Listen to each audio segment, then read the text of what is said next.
രാജേന്ദ്രൻ നായർ, ഉപഹാര സർപ്പണം നടത്താനുള്ള ശ്രീ ഇന്ദ്രൻസ്, അനുഗ്രഹ പ്രഭാഷണം നടത്തുന്ന ഡോക്ടർ പത്മശ്രീ കലാമണ്ഡലം ഗോപി, അദ്ദേഹം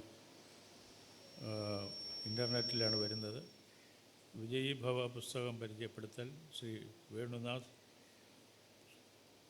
പുസ്തകം ഏറ്റുവാങ്ങുന്ന ശ്രീമതി CM ബീന നമ്പൂതിരി, ഇവിടെ തൻ്റെ സാന്നിധ്യം കൊണ്ട് നമ്മെ അനുഗ്രഹിക്കുന്ന ശ്രീ തോന്നയ്ക്കൽ പീതാംബരൻ, ആശംസ പറയാനുള്ള വാർഡ് മെമ്പർ ശ്രീ തോന്നയ്ക്കൽ രവി, നന്ദി പറയുന്ന ശ്രീ K. സുകുമാരൻ നായർ, പിന്നെ നമ്മളെല്ലാം ഇന്ന് സമാദരിക്കുന്ന നമ്മുടെ എല്ലാം പ്രിയപ്പെട്ട ശ്രീ മാർഗി വിജയകുമാർ. വളരെ വളരെ സന്തോഷവും അഭിമാനവുമുള്ള ഒരു കർമ്മമാണ് എന്നോട് ചെയ്യാൻ ആവശ്യപ്പെട്ടിട്ടുള്ളത്. എനിക്കിതിൽ അങ്ങേയറ്റം ചാരിതാർത്ഥ്യമുണ്ട്. നേരത്തെ ഇവിടെ ഡോക്ടർ വേണുഗോപാൽ പറഞ്ഞതുപോലെ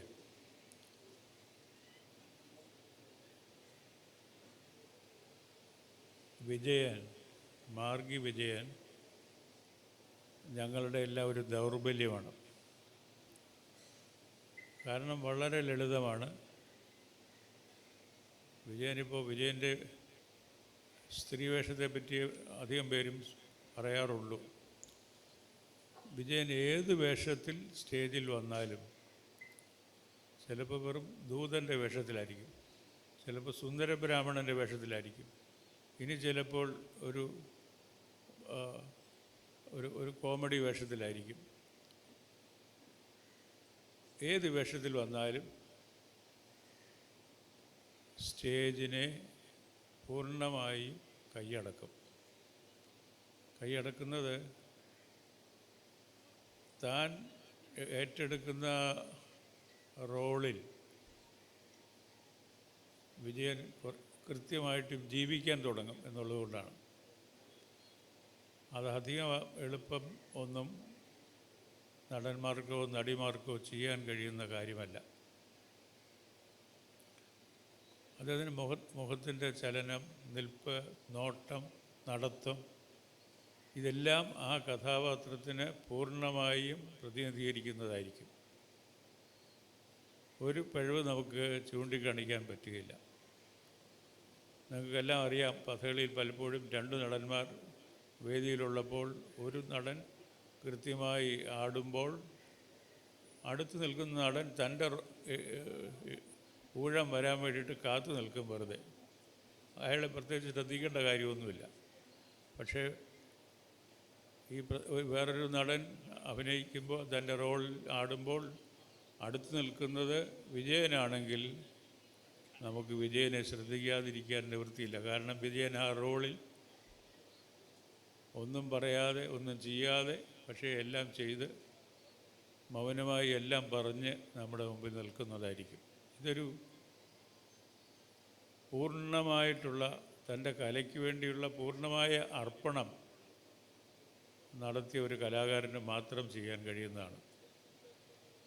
അതുകൊണ്ടാണ് ഇന്ന് വേദിയിലുള്ള ശ്രീ തോന്നയ്ക്കൽ പീതാംബരം മുതൽ കലാമണ്ഡലം ഗോപിയും കലാമണ്ഡലം നേരത്തെ കൃഷ്ണൻ നായരും ഇവരെല്ലാം തന്നെ അവരുടെ ഏറ്റവും പ്രിയപ്പെട്ട ശിഷ്യനായി വിജയനെ കണ്ടത്. മാർഗി ഒരുപക്ഷെ ഇന്ന് നമ്മുടെ നാട്ടിൽ കേരളത്തിൽ കഥകളി ബാക്കി നിൽക്കുന്നുണ്ടെങ്കിൽ, കഥകളി ഇന്നും കളിക്കുന്നുണ്ടെങ്കിൽ, ഇന്നും കലാകാരന്മാർ പൊതുജനങ്ങളുമൊക്കെ കളി കാണാൻ പോകുന്നുണ്ടെങ്കിൽ അതിൻ്റെ പ്രധാന കാരണം വള്ളത്തോളിൻ്റെ നേതൃത്വത്തിൽ കലാമണ്ഡലം എന്നൊരു വലിയ സ്ഥാപനം ഉണ്ടായതും അവിടെ നിന്ന് അനേകം വരുന്ന കലാകാരികളും പല രീതിയിൽ അവിടെ നിന്ന് അഭ്യസിച്ച് പുറത്തു വന്ന് വേദികളിൽ പ്രത്യക്ഷപ്പെട്ടതുമാണ്. പക്ഷെ അതിനോടൊപ്പം തന്നെ നിൽക്കുന്ന ഒരു വലിയ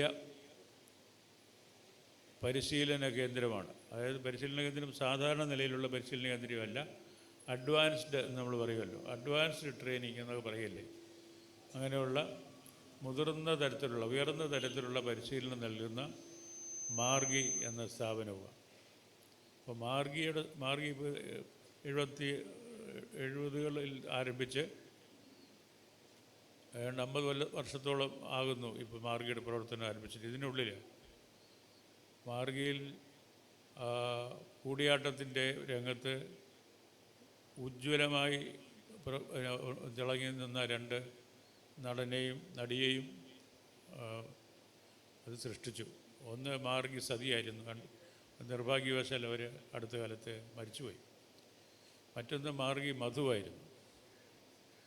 ഈ വശത്ത്, കഥകളിയുടെ വശത്ത് ഒരു പേരേ പറയാനുള്ളൂ, ആ നിലയിലേക്ക് ഉയർന്ന ഒരു പേരേ പറയാനുള്ളൂ, അത് മാർഗി വിജയനാണ്. മാർഗി വിജയൻ കലാമണ്ഡലത്തിൽ പോയി പഠിച്ചതല്ല, നാട്ടിൽ പഠിച്ചു. അദ്ദേഹത്തിൻ്റെ ശിഷ്യനായി പഠിച്ച് തോന്നിക്കൽ പഠിച്ച് അതിനുശേഷം അവിടെ മാർഗിയിൽ വന്ന് പരിശീലിച്ച് ഉയർന്ന. അപ്പോൾ മാർഗിക്ക് അവകാശപ്പെടാവുന്ന വലിയ 2 കലാകാരന്മാരും ഒരു കലാകാരിയുമാണ് ഇവർ 3 പേരും. കഥകളിക്ക് അവകാശപ്പെടാവുന്ന, അഭിമാനിക്കാവുന്ന കലാകാരൻ വിജയനുമായി. അങ്ങനെയുള്ള വിജയന് ഏത് വേഷത്തിൽ വന്നാലും, ഞാൻ എപ്പോഴും വിജയൻ കളിക്കുന്നുണ്ട് എന്നറിഞ്ഞാൽ ആ കളി മിക്കവാറും നിവൃത്തി ഇല്ലെങ്കിൽ മാത്രമേ അത് മിസ് ചെയ്യാറുള്ളൂ. അത് അവിടെ പോകാതിരിക്കുന്ന അവസരം അപൂർവമാണ്. അപ്പോൾ വിജയൻ അങ്ങനെ എല്ലാ റോളുകളും, ദമയന്തിയുടെ റോളിലായാലും കുന്തിയുടെ റോളിലായാലും ദ്രൗപദിയുടെ റോളിലായാലും ലളിതയുടെ റോളിലായാലും ഇങ്ങനെ ലളിതമാറി രാക്ഷസിയാവുന്ന താടകയായാലും ഒക്കെ വിജയൻ മറ്റൊരാളിന് സാധിക്കാത്ത രീതിയിൽ അഭിനയം നമ്മുടെ മുമ്പിൽ കാഴ്ചവെച്ച് നമ്മളെ അത്ഭുതപ്പെടുത്തിക്കൊണ്ടിരിക്കുകയാണ്. പിന്നെ ഒരു കലാകാരന് പണ്ടൊക്കെ ഈ കലാമണ്ഡലമൊക്കെ വരുന്നതിന് മുമ്പ് നമ്മുടെ രാജ്യത്ത്, പ്രത്യേകിച്ച് തിരുവിതാംകൂറിൽ, ഒരു കഥകളി നടൻ്റെ ഏറ്റവും വലിയ സ്വപ്നം, കഥകളി നടൻ്റെയും കഥകളിയായിട്ട് ചേർന്ന് പ്രവർത്തിക്കുന്നവരുടെയും ഏറ്റവും വലിയ സ്വപ്നം കൊട്ടാരം കളി സംഘത്തിലെ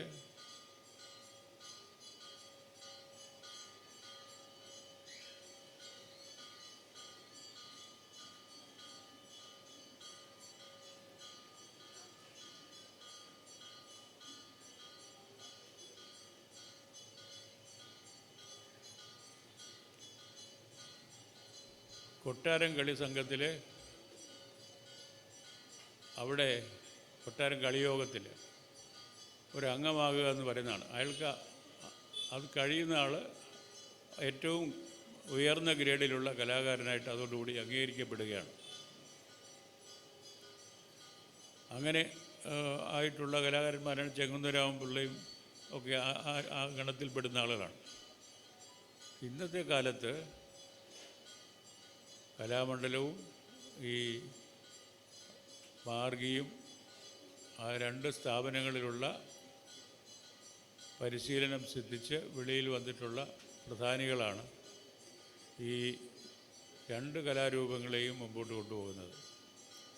ഇന്നിപ്പോൾ നമുക്ക് വിജയനെ അനുമോദിക്കുമ്പോൾ, വിജയനെ ആദരിക്കുമ്പോൾ നമുക്ക് നമ്മുടെ പൂർണ്ണമായ മനസ്സോടെ, പൂർണ്ണമായ സന്തോഷത്തോടെ, പൂർണ്ണമായ അഭിമാനത്തോടെ ഈ നാട്ടുകാരുടെ മുമ്പിൽ വെച്ച് തന്നെ, നാട്ടുകാരെല്ലാവരും ചേർന്ന് തന്നെ ഇദ്ദേഹത്തെ ആദരിക്കുന്നു എന്നുള്ളത് അതിൽ അഭിമാനിക്കാം.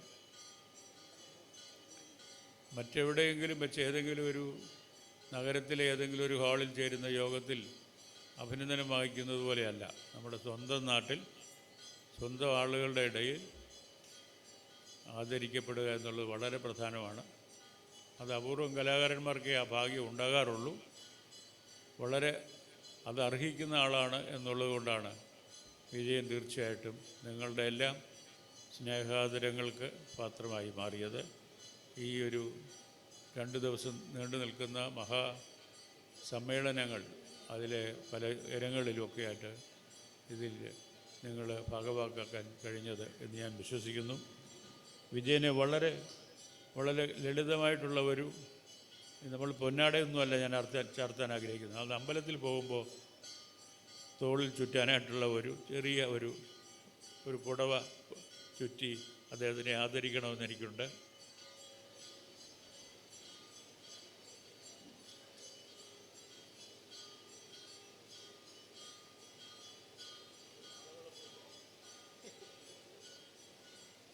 ഒരു പളവളപ്പുമില്ലാത്ത പൊന്നാടയാണ്, പൊന്നല്ല.